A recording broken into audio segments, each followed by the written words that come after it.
Exam का pressure? मैं हूं ना। अभी सब्सक्राइब करो हमारे new channel the Gaurav Jain clips. सबसे पहले आता है कैपिटल स्ट्रक्चर, यानी कि आपका जो टोटल कैपिटल है वो कैसे डिवाइडेड है। In short, proportion of debt and equity in financing business operation. Debt और इक्विटी आपकी कितनी कितनी है। फॉर्मूला सिंपल है कैपिटल स्ट्रक्चर का, मैंने पहले ही बताया था, डेट अपॉन इक्विटी।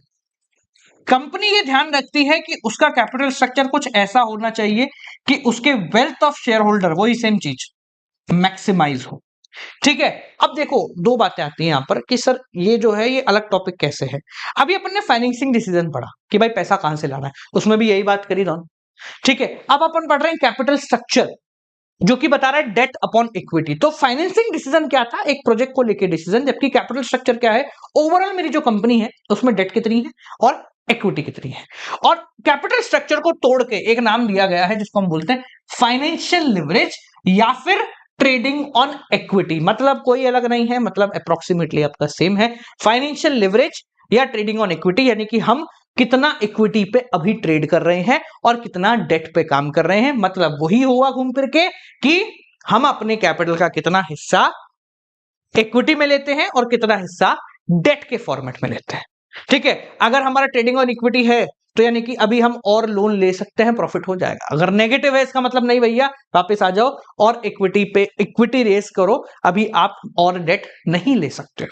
ठीक है। तो कौन कौन से फैक्टर हैं जो बताते हैं कि सर अभी डेट और लेना चाहिए या इक्विटी और लेना चाहिए। तो ये सारे फैक्टर हैं। सर ये कौन कौन से हैं, ये वही हैं जो आपने पहले पढ़े थे फाइनेंसिंग के अंदर। दो तीन अलग है, बाकी सब कुछ सेम है। देखो मैं रिपीट करा रहा हूं सारे के सारे ताकि आपको कोई छूटे ना, बट कुछ आपको सेम सा ही मिलेगा। दो टॉपिक है देखो, एक ये मुझे अलग दिख रहा है और कुछ है क्या, ये भी अलग दिख रहा है। ठीक है। इसके अलावा मुझे ज्यादा कुछ अलग नहीं दिख रहा है कि हम कैपिटल स्ट्रक्चर कैसे डिफाइन करेंगे कि डेट और लेना है, इक्विटी लेना है, कितना डेट और कितना इक्विटी होना चाहिए कंपनी के अंदर। ठीक है। तो देखो सबसे पहले कैश फ्लो पोजीशन, आपकी कैश फ्लो कैसी है। सेम वही, अगर कैश फ्लो ज्यादा है तो सर हम डेट ले लेंगे, कैश फ्लो अच्छी है, पैसा आ रहा है तो लोन लो, इंटरेस्ट चुकाओ, पैसा काहे को बांटना, प्रॉफिट क्यों सब में बांटना है। अगर आपका कैश फ्लो पोजीशन खराब है, आपके पास पैसा नहीं है, तो चुपचाप मालिकों के पास जाओ, बोलो पैसा दो और चुपचाप थोड़े समय बैठो, हम तुमको अभी पैसा नहीं देंगे। ठीक है। Second, interest coverage ratio. अभी इंटरेस्ट कवरेज रेशो क्या होता है, देखो अकाउंटेंसी तो है नहीं है, तो सिंपल भाषा में समझो।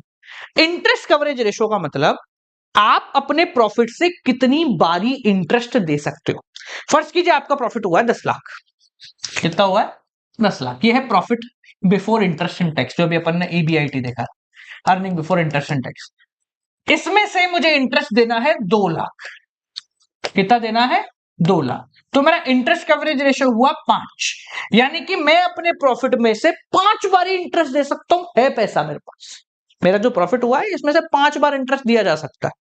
इसका मतलब है कि हाँ अभी आपके पास एडिशनल पैसा है और लोन ले सकते हो। अगर मेरा इंटरेस्ट कवरेज रेशियो कम है, मान लो 10 लाख का प्रॉफिट हुआ है, 10 लाख ही मुझे इंटरेस्ट में चुकाना है, तो भैया पूरा पैसा मेरा इंटरेस्ट में जा रहा है और लोन नहीं लूंगा, मेरे पास पैसा नहीं है।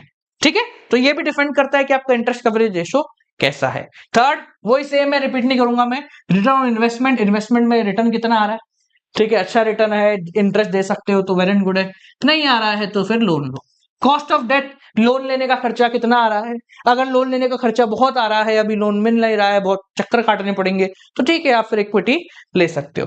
टैक्स रेट कितनी है, ठीक है, अगर टैक्स रेट हाई है, मतलब सरकार ने बोला भाई इस साल हम टैक्स ज्यादा लगाएंगे, तो क्या करो, लोन ले लो चुपचाप।